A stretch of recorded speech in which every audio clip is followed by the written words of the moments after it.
काम से इतने लोग खुश नहीं है, लोग परिवर्तन चाहते हैं।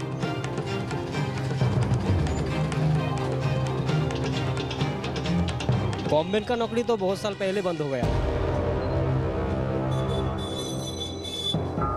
चुनाव आएगा, वोट देगा, लेकिन हमारा काम कुछ नहीं होगा।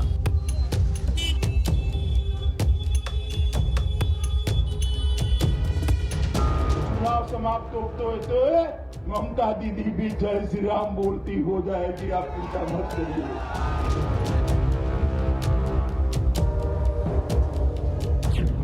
पश्चिम बंगाल के चुनावी सफर पर आप पहुंचे हम कूच बिहार। उत्तर बंगाल का एक बड़ा और अहम जिला जो राजनीतिक तौर पर काफी महत्वपूर्ण है। कूच बिहार वैसे टीएमसी का गढ़ माना जाता रहा है और बीजेपी को इस बात का एहसास है कि अगर राज्य में सत्ता हासिल करनी है तो टीएमसी के इस गढ़ में सेंध लगानी होगी। वैसे जब चिकन नेक कॉरिडोर की बातचीत आती है तो सामरिक तौर पर भी ये जिला काफी महत्वपूर्ण हो जाता है, लेकिन बीजेपी को इस बात का एहसास है कि अगर राज्य में सत्ता पानी है तो उसे टीएमसी के इस गढ़ में सेंध लगानी होगी। इसीलिए खुद गृह मंत्री अमित शाह यहाँ पर आए थे और मंच से उन्होंने जय श्री राम का नारा लगाते हुए कहा था कि चुनाव खत्म होते होते ममता बनर्जी भी जय श्री राम बोलने लगेंगी और उनकी पार्टी के तमाम बड़े नेता बीजेपी का हिस्सा बन जाएंगे। बंगाल बोले में बंगाली मानुष का मूड समझने के लिए हम पहुंच चुके हैं। कोलकाता से 712 किलोमीटर दूर कूच बिहार। कूच बिहार कभी कोच साम्राज्य की राजधानी हुआ करती थी और ये राजबाड़ी पैलेस उसी साम्राज्य की महान विरासत को बखूबी बयां कर रहा है। ये पैलेस किस तरह बंगाल की सांस्कृतिक पहचान के तौर पर जुड़ा है वो आप इन तस्वीरों से समझ सकते हैं। पिछले साल 17 दिसंबर को भारत और बांग्लादेश के डिजिटल शिखर सम्मेलन में पीएम मोदी के साथ बैकड्रॉप में यही राजबाड़ी पैलेस दिख रहा है। पीछे जो आप तस्वीर देख पा रहे हैं ये कूच बिहार राजवाड़ी की तस्वीर है। अद्भुत महल है, आप देखेंगे मंत्रमुग्ध हो जाएंगे इस महल को देखते हुए। विश्व के 7 खूबसूरत महलों और वैभवशाली महलों की बातचीत आती है तो इस महल की गिनती होती है और इस महल की मुख्य इमारत को आप देखेंगे तो आपको एहसास होगा कि आप ब्रिटेन पहुंच गए। बकिंघम पैलेस की आपको याद आ जाएगी क्योंकि इस महल की जो डिजाइन है वो बकिंघम पैलेस से प्रेरित है। ये डिजाइन 1586 से 1949 तक एक छोटी रियासत के तौर पर यह जगह थी। इसी दौरान 1887 में यह राजवाड़ी बनकर तैयार हुआ था। ब्रिटेन के बकिंघम पैलेस की आपको याद आएगी। अभी ये तस्वीर में आपको ये महल 2 मंजिला दिखाई दे रहा होगा, लेकिन दरअसल जब इस राजवाड़ी का निर्माण हुआ था तो ये शुरुआती तौर पर 3 मंजिलों का था।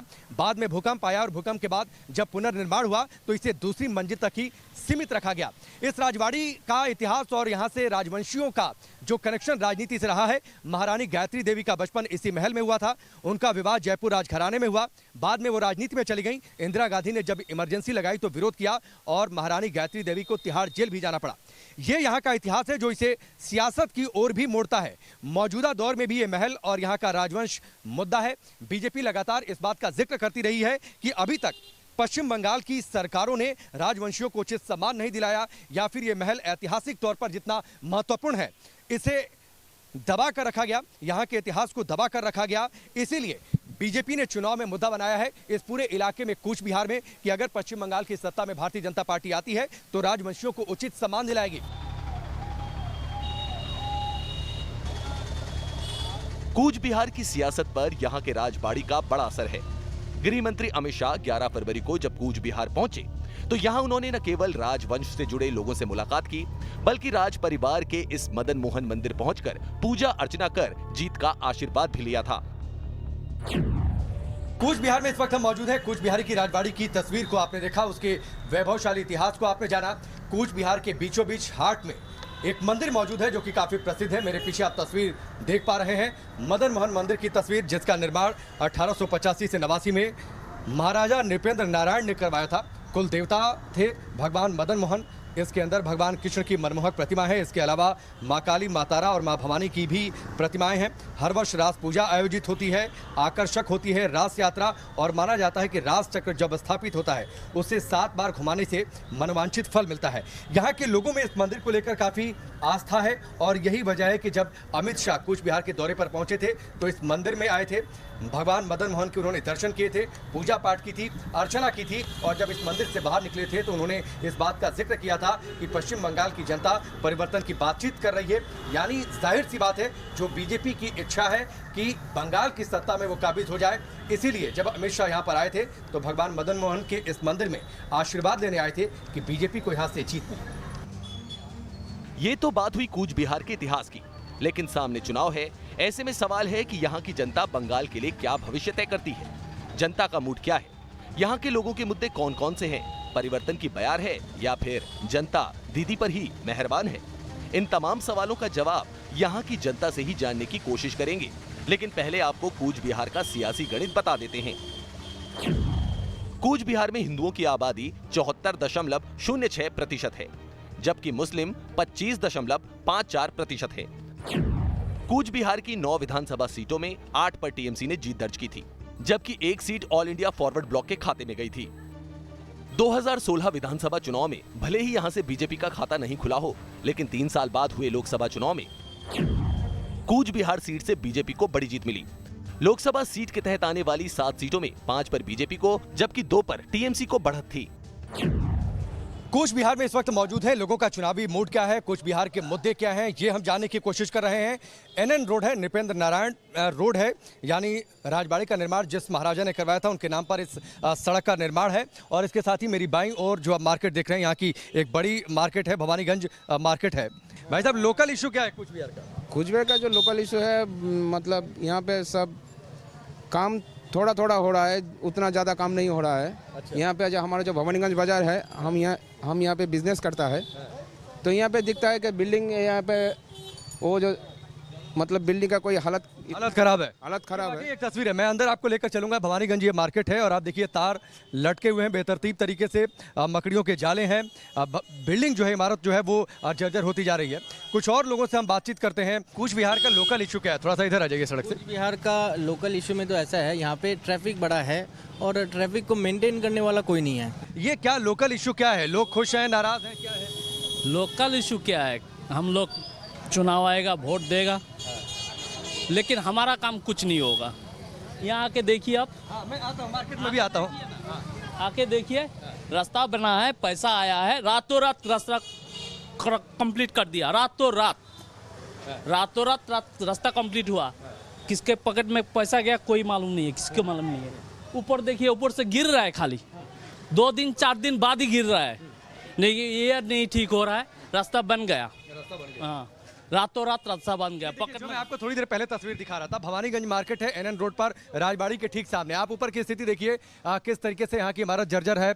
बड़ी संख्या में जहाँ तक आपकी नजर जाएगी लोग यहाँ पर मार्केट में आते हैं शॉपिंग करने के लिए। लेकिन इसके बावजूद अगर कोई हादसा हो जाए तो उसका कौन जिम्मेदार होगा, ये आप अंदाज़ा लगा सकते हैं, या फिर इस सवाल का जवाब खोजना थोड़ा सा मुश्किल है। अब भाई साहब, आप भी यहीं पर रहते हैं, ये मार्केट कितनी बुरी स्थिति है और यहाँ तो सैकड़ों लोग आते हैं रोज शॉपिंग करने के लिए। ये भवानीगंज बाजार है, कूच बिहार शहर के बीचों बीच का ये बाजार है, लेकिन इस बाजार की अवस्था बहुत खराब है। आए दिन यहाँ के जो बिल्डिंग के टुकड़े हैं गिरते हैं, लोगों के ऊपर गिर जाते हैं, लोगों के सर फूट जाते हैं, लेकिन आज तक इसका रिपेयरिंग का काम चालू नहीं हुआ। चुनाव आ गया है, परिवर्तन की बातचीत हो रही है, अलग अलग रैलियाँ हो रही हैं। आपको लगता है कि अभी राज्य में ठीक है, सब कुछ ठीक चल रहा है, या फिर वाकई परिवर्तन होना चाहिए? हाँ, परिवर्तन चाहिए।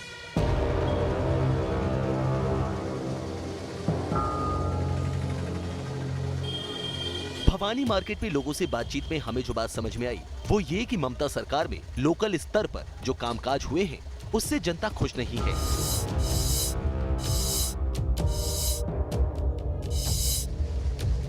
बातचीत का सिलसिला आगे बढ़ाते हुए हम पहुंच चुके हैं कूच बिहार बस स्टैंड। कूच बिहार में मौजूद है, थोड़ा सा शाम का वक्त है। राजबाड़ी से जैसे ही आप आगे बढ़ेंगे बस स्टॉप है और बस स्टॉप पर लोगों की भीड़ हमेशा रहती है। कुछ लोग यहाँ पर मौजूद हैं, उनसे बातचीत करते हैं। दादा, आपका नाम क्या है? रतन देवनाथ। थोड़ी हिंदी आती है आपको? हाँ, आती है थोड़ा। लोकल इशू क्या है, समस्या यहाँ की क्या है, शहर की कुछ है? लोकल इशू है, थोड़ा जाम है, ट्रैफिक जाम है। ट्रैफिक जाम है। हमारा मिनी स्टैंड जो है, ये मिनी स्टैंड जो है, हमारा मिनी बस स्टैंड का संस्कार हो जाएगा तो हम लोग उसको वोट देंगे। किसका पर लोग वोट करेंगे? वोट का बात, हर इलेक्शन में कोई मुद्दा होता है ना, कोई इशू वोट का बात में मैं तो कुछ बात भी नहीं करेगा। आप वोट नहीं देते हैं? देता है तो आपका कोई इशू होगा ना, कोई प्रॉब्लम तो होगा? नहीं, प्रॉब्लम क्या, सब कुछ तो ठीक ही है। सब कुछ ठीक है? ठीक है। अभी जो सरकार है वो ठीक काम कर रही है, अच्छा काम कर रहे हैं, तो परिवर्तन नहीं होना चाहिए? जरूरत नहीं है। जरूरत नहीं है, होगा तो अच्छा है, जो भी अच्छा है। मतलब आप डिप्लोमेटिक रहना चाहते हैं? हाँ, हाँ। आ गए तो भी अच्छा, सबसे अच्छा बने रहना है। नहीं, जो रहता है वो भी अच्छा है, जो आएगा वो भी अच्छा है। ठीक है, ठीक है। कई जगहों पर आपको डिप्लोमेटिक आंसर देखने को जरूर मिलेगा। भाई साहब, आपका नाम क्या है? सपन दास। सपन दास जी बताइए, शहर में जिस हिसाब से टूरिस्ट आते हैं उस हिसाब से सुविधाएं फैसिलिटी है शहर में? फैसिलिटी नहीं है। फैसिलिटी नहीं है। हाँ। तो चुनाव आने वाला है, आपको लगता है कि चुनाव के बाद फैसिलिटी बढ़ेगी? चुनाव बाद में देखा जाएगा क्या होता है। लोग कई जगह बड़े नाराज दिखे म्यूनसिपैलिटी के काम से, आपको लगता है कि काम उसने ठीक नहीं किया? नाराज के जाम चलता है तो ट्रैफिक का काम है, तो म्यूनिसिपैलिटी का काम नहीं है। अच्छा अच्छा अच्छा, दीदी के काम से आप लोग खुश हैं? ठीक चल रहा है। ना बढ़िया नहीं है, ठीक है? हाँ, बढ़िया नहीं है, ठीक ठीक है। ठीक ही चल रहा है। तो परिवर्तन होना चाहिए कि नहीं? आपको क्या लगता है कि बीजेपी आ गई तो ठीक काम करेगी कि? ये तो पब्लिक बताएगा। आप पब्लिक नहीं है? हम तो पब्लिक है, अकेला है, अकेला का सबसे पूछ रहे हैं, इसीलिए बारी बारी से एक एक वोट से सरकार बनती है। एक एक वोट से सरकार बनती है ना, हर एक वोट जरूरी होता है। अभी तो ठीक नहीं चल रहा है। अभी ठीक ही चल रहा है। आप बताइए भाई साहब, क्या बोलिए? आपको लगता है कि सब ठीक है कुछ बिहार में या परिवर्तन? क्योंकि देखिए यहाँ के जो विधायक थे तो बीजेपी में चले गए। जो विधि में चला गया वो उसका मर्जी से चला गया। उसका मर्जी से चला गया, उससे कोई फर्क नहीं पड़ेगा? नहीं, कोई प्रॉब्लम नहीं है। ये जो परिवर्तन पार्टी का हो रहा है उससे कोई फर्क पड़ेगा क्या? हाँ, थोड़ा सा फर्क पड़ेगा जी, थोड़ा सा फर्क फर्क पड़ेगा। पड़ेगा। अच्छा, जो वोटर है वो क्या ये सोच के वोट करता है कि हमारा जो नेता था वो चला गया दूसरी पार्टी में तो दूसरी पार्टी को वोट दे दे? देखिए, कुछ तो वोट डालेगा उसमें। कुछ तो वोट ऐसा तो नहीं है ना, अभी तो ठीक चल रहा है। उनका कोई असर नहीं पड़ेगा? नहीं पड़ेगा, कुछ नहीं पड़ेगा। क्योंकि देखिए बार बार ना चुनाव में रैली में अलग अलग पार्टी कह रही है कि हम राजवंशी को सम्मान दिलाएंगे। उन्हें लगता है कि शायद राजवंशियों को साथ ले लिया जाए तो लोग नहीं, वो बात नहीं चल रहा है। ये हर आदमी एक साथ चल रहा है। दीदी रहेगा, हम लोग ममता बनर्जी रहेगा। दीदी रहेगा। दीदी वेस्ट बंगाल में रहते हैं, अभी भी रहेगा। बहुत अच्छा। दीदी दादा को केचल में तो बाम जो चला वो भी आ सकता है। आप वर्षों में कोई भी नहीं काम। अलग अलग ओपिनियन है जो लोगों की खुलकर सामने आती है। यहाँ पर पिछले चुनाव में टीएमसी ने जीत हासिल की थी, लेकिन विधायक साहब चले गए हैं भारतीय जनता पार्टी में। लोगों का ये कहना है कि चले गए भारतीय जनता पार्टी में, लेकिन उनका कोई काम जमीनी स्तर पर समझ में नहीं आता, इसलिए बीजेपी को इससे फायदा होगा। ये बीजेपी गलत सोच रही है। कई लोग ऐसे मिले जो कह रहे हैं ममता बनर्जी ने ठीक काम किया, लेकिन कई लोग ऐसे मिले जो ये कह रहे हैं कि ममता बनर्जी ने ठीक काम नहीं किया, बदलाव होना चाहिए। कुछ लोगों ने लेफ्ट की भी वकालत कर दी, हालांकि ऐसे परसेंटेज एक या दो लोग ही मिले।